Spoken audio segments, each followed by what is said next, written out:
I am David Licauco.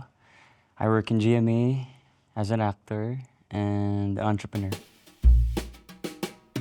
Alam mo, may nabasa pala akong article sa'yo na shinare mo, you earn 50 million a year. Nagkaroon ka na ba ng relationship sa showbiz? Na showbiz yung partner mo?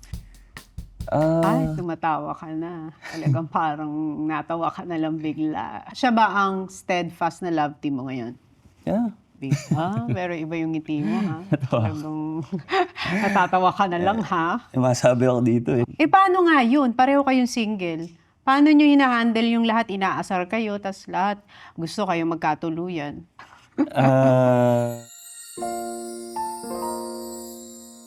Ilang years ka na sa showbiz?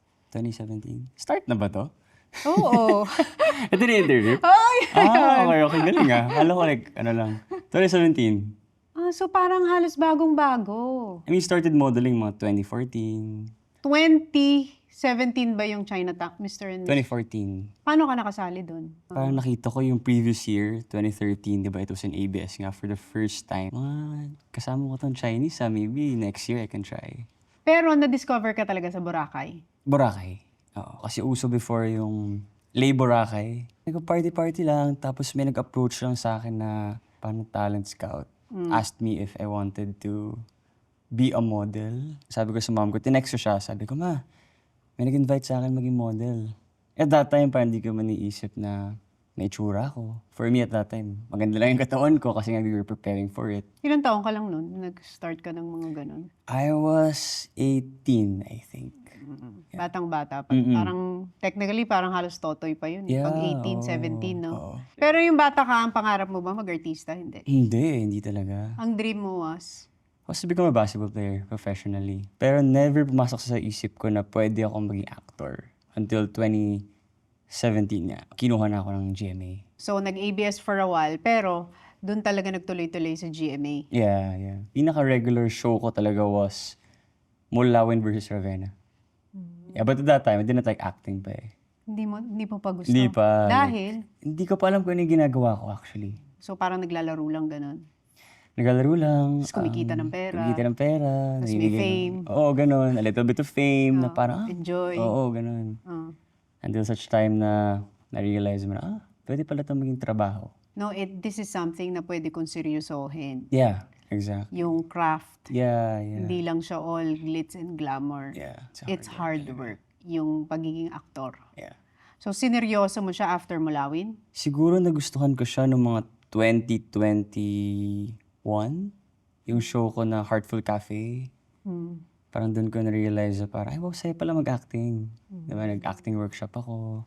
Tapos, nung sineryoso mo, doon ka na napansin na magaling kang actor, di ba? Unti-unti nakukuha mo na yung recognition na, Yeah. sino tong David na mahusay na actor, di ba? Oo, ganun. Actually, nung Maria Clara Ibarra talaga ako nakilala ng mga tao. And then from there, Pulang Araw, Maging Sino Ka Man. So I think yung Pulang Araw yung pinaka minahal ko talaga na show. Dahil? Siguro na-embrace ko na yung pagiging actor, yung craft nga, like what you said. Nanalo naman ng award. Yeah. Best actor? Wow. Yeah. Pag talagang pinagbuti mo ang isang bagay, tapos pinaghusay mo, may reward din talaga eh. Yeah, exactly. So, now, kung babalikan natin, 2017, almost 8 years, mag-hit ka na ng 10. Ano yung pinaka nagustuhan mo dito sa trabaho mo? I love the craft of acting. The monetary benefits of it, the people that you meet. It's just a blessing na you get to make people happy without really trying much. I think it's a gift. Pinaka-ayaw mo sa showbiz? I think it's harder to date. Kasi I prefer non-showbiz, really. Kapag medyo kilala ka, they would think na, baka lulukoyin lang ako nito. Tsaka she will treat you differently. Kasi nga, marami tong babae sa isip nila. So may preference ka ba, non-showbiz or showbiz? When it comes to dating? Honestly, non-showbiz talaga, but, I mean, I'm not closing my doors. Like, baka mas may intindihan ng katrabaho mo. Nagkaroon ka na ba ng relationship sa showbiz? Na showbiz yung partner mo? I dated someone from showbiz, pero hindi siya umabot sa relasyon talaga. I haven't dated anyone in showbiz since I got to showbiz. Ah, hindi nga. Hindi ba? Wow. Yeah, swear. Hindi talaga. Hindi talaga. Hindi talaga. Talaga? Kasi sa nung- 8 years, hindi ka nag-date ng showbiz? Hindi talaga. Eh, paano yun sa mga love team mo? Diba, pag kinikilig sila sa inyo, tapos they're rooting for the partnership, paano yun? Ay, tumatawa ka na. Talagang parang natawa ka na lang bigla. Oh, iba na yung tawa mo. Talagang ano mo, sabihin ng mga love team mo, hindi ka ba nagkagusto sa akin? Hindi naman sa ganun. Siyempre, Barbie just, Oh. got out from a relationship. Before naman, like, I wasn't thinking about it, diba? Siya ba ang steadfast na love team mo ngayon? Yeah. Si Barbie. Pero iba yung ngiti mo, ha? Talagang natatawa ka na lang, ha? Masabi ako dito eh. Oo. Pero ikaw din, you just got out also from a relationship. Yeah, last... Eh di parehong single? yeah, single. Eh paano yun? Eh di pag single, tas lahat. Uy, kayo na lang. May pressure ba? Definitely, meron. So paano? Paano mo ina-handle yun na everyone's rooting for you? Na-experience ko yan yung love team. Kumusta pala? Nakakakilig yung may love team, tapos pareho kayong single, tapos everyone's rooting for you, tapos lahat ng gagawin nyo, kinikilig sila. Madadala ka eh, di ba? Pero nagustuhan mo siya, ganun. Siyempre, nagugustuhan mo, love team mo, single ka eh. Ilang siya? taon lang ako, 20. Magkakagustuhan talaga kayo. Pero, dahil nga with the work, with the demands of the work, tsaka ang hirap talaga pag love team magkakagustuhan, tapos i-prepare sa iba, magkakagusto sa iba. Di ba may mga ganon? Yung sa'yo, ganon ba? Yung sa inyo ni Barbie? Nag-start kami 2023. So Maging love team. bagong-bago. Bago lang, oo. Bagong-bago. Yeah. Eh, paano nga yun? Pareho kayong single. Paano nyo hina-handle yung lahat? Inaasar kayo, tas lahat gusto kayo magkatuluyan. Yes, it's a bit pressuring, pero di ko naman siya iniisip as negative. Siguro for me, if it happens, it happens. Uy, ano daw yung pinost mo? Yung chill lang. Some people think na, I'm riding the, The breakup. the breakup, di ba? Tapos binabash ako ng mga tao sa comments saying na parang si David yung dahilan. So sabi ko, okay, post na ako ng picture na chill lang. Pero kasing chill lang na caption, kinaka-caption ko rin siya sa mga previous posts ko. So hindi naman talaga siya parang, uy, di ba? I mean, Nirelate lang ng mga tao. Alam mo naman ng mga tao. Sensitive sila, tsaka conscious sila. Feeling nila connected lahat. Oo, ganyan. Parang lahat Connected nagko-connect. lahat Sabi sa ko, mga bagay-bagay. No? wala lang naman akong magawa that day. So chill lang sila. Chill lang. Hindi connected yun doon. Hindi connected yun doon, definitely. Pero ka na ngayon, nasa mature stage in your life. You're 30 years old. Yeah, I'm I think 30. pag 30 ka na, medyo mas stable na Yeah. yung mindset mo na ito ang gusto ko sa babae, ito yung hindi ko gusto sa babae. Unlike whereas when you're in your teenage years, 20s, di ba, parang Pag pogi lang, pwede na yun. maganda, ito na yan. Ngayon, medyo pag 30 ka na, medyo, tas nagkaroon ka na rin ng mga relationship na ano mo na nananavigate mo na ito ang mga qualities na gusto ko. Isa-isahin natin. Go! Siyempre, physically, maganda. Siguro chinita na, hindi masyadong chinita. Ayo. Yung Nahirapan mo naman sila. Yung mukhang Yung chinitang hindi chinita. Very specific eh. Medyo hilaw. May pagkamistisang chinita, gano'n. Ganun type ko. Maputi. Maputi. Mahilig siya sa maputi. Chinitang, hindi may pagka-chinitang mistisa. Yeah. Kayo na bahala mag-isip kung ano yon. Okay, ano pa yung isa? When you look at a girl, anong una mong napapansin? Eyes? Eyes. May ganun eh, no? Ikaw ba? Ako gusto ko yung profile ito. Kasi gusto ko yung parang matangos ang ilong. Kaya mo si Paul. Parang hindi nag-bend yun dito. Parang after ng noo, ilong agad. Nagagapuan ako sa profile na gano'n ng lalaki. Hindi ito pag matangos yun dito. Oo, kasi parang frustration mo yun. Sabi ko, sana maganda ilong ko. So, yung pag sa lalaki, pag makita mo, Yun napansin mo. yun ang una ko Right, napapansin yung right. profile, lalo pag sumiview, Yun, parang ang lakas ng dating sa akin pag may gano'n. Yung parang, yun lang naman sa physical. Pero dito tayo sa personality. Ano yung attractive sa'yo pagdating sa personality ng isang babae? Someone who's really nice, genuinely nice. Yung may empathy. Na ang hirap Mahirap. i-determine ngayon kung ano ba yung nice and genuinely nice. Yeah, exactly. Diba? Someone, Mahirap. someone who's in touch with life. Obo, ano naman yung in touch with life? I-explain mo naman sa amin. Parang yung mga girls, David, ano ba yung in touch with life? Touch na ba namin lahat? Ano bang in touch with life? Okay, let's say sabihin natin yung hindi masyado nag-cellphone. Yung parang present. Do you get me? Hindi masyado nag-social media. Kasi when you're like that, parang mas in touch ka in life. You're more assertive, you are more relaxed. Medyo wala kang pakialam sa inisip ng mga ibang tao. So parang simplified term ko lang siguro siya. Someone who's like that. And mamahalin ako, syempre. Caring. And understands my job. Of course. Yung pinaka-importante. Understanding. Understanding. And emotionally stable. Naku, patay tayo dyan. Emotionally stable ba tayo mga babae? Parang hindi naman tayo masyadong ganun kasi may mga bisita tayo every month. May hormonal imbalance sa mga babae, so hindi natin masasabi kung emotionally stable ba tayo. Well, syempre, understanding Pero gets naman ko yung ako sinasabi sa mo, ganun, oo. lahat naman ng lalaki gusto nila sa babae is emotionally stable. Ayaw nila nung parang ganito, tapos mamaya parang, Magulo. di ba, parang masaya ka lang kanina, ba't ngayon ang taray mo na? Yeah. Di ba? Pero, yan ang maganda sa babae, unpredictable sila. Kaya Diba? challenge yung mga lalaki. Kaya ganon. na-challenge ang mga... The very thing na ayaw ng lalaki sa isang babae is the very thing that makes a woman exciting. Right. Okay. Diba? Kasi Kapag hindi mo naman gusto challenge, ng na madali, boring. medyo madali, easy. Oo, Ganon. diba?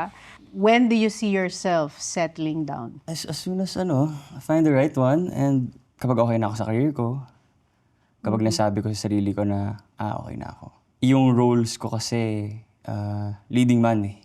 Diba? So, obviously, if you settle down this early, you wouldn't get like a leading man role.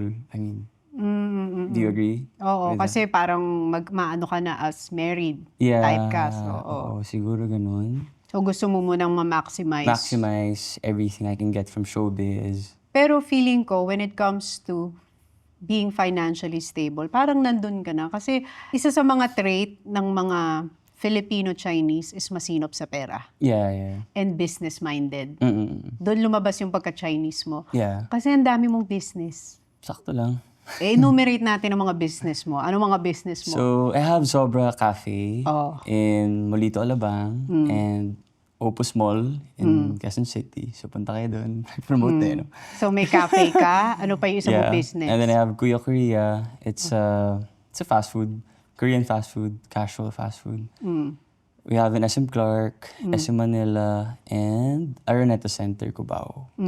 Ano pa yung isa mong business? And then, I have like mga sidelines na construction. May construction ka din. Opo, Mga talaga. government projects, ganyan. Okay. And then I also have Good Drip. It's a beauty coffee.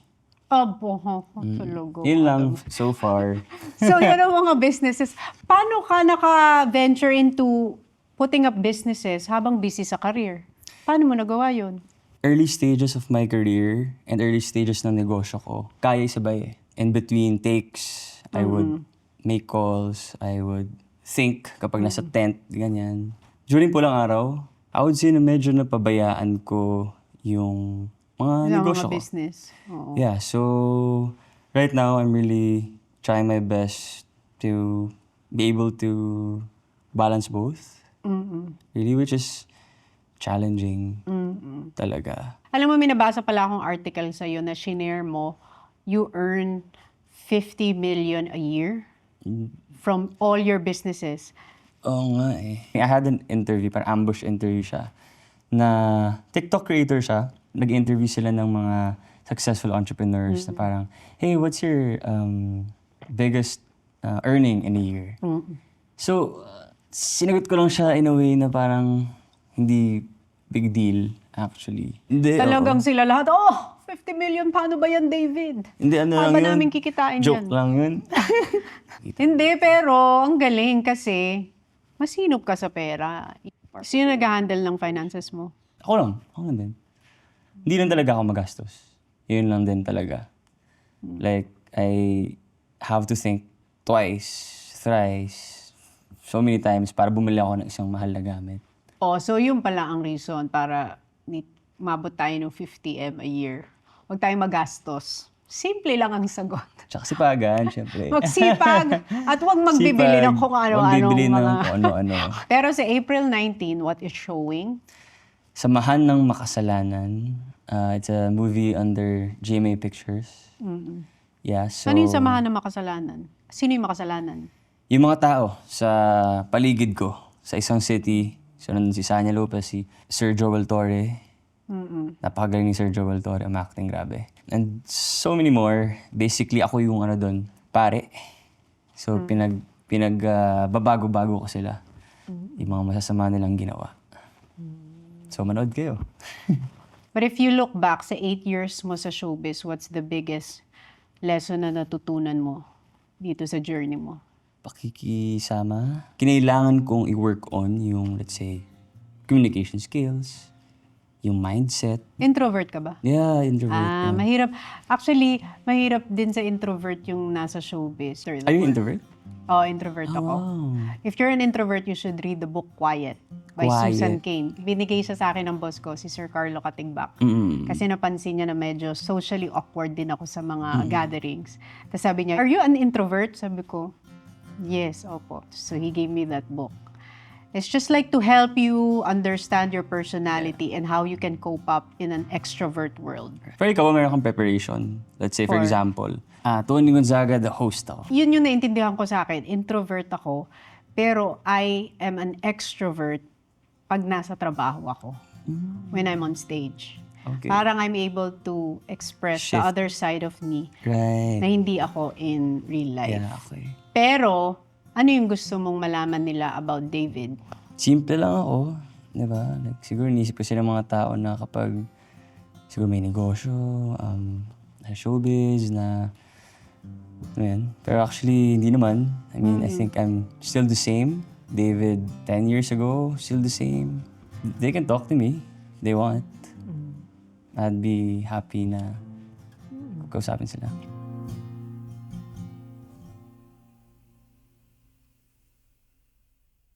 Can I just say na big fan nga pala ako ng PBB hosting mo before. Thank you. Hello Philippines, hello world. Nag-audition ka ba ng PBB? I did, actually. Hindi nga. I did, 2015. Oh. O, kamusta yung bench fashion show? Masaya, nagulat ako. Kasi syempre, doon ako nagsimula eh. Ano naman daw yung nangyari nung lumingon ka kay Catherine nung bench fashion show? Ano daw yun?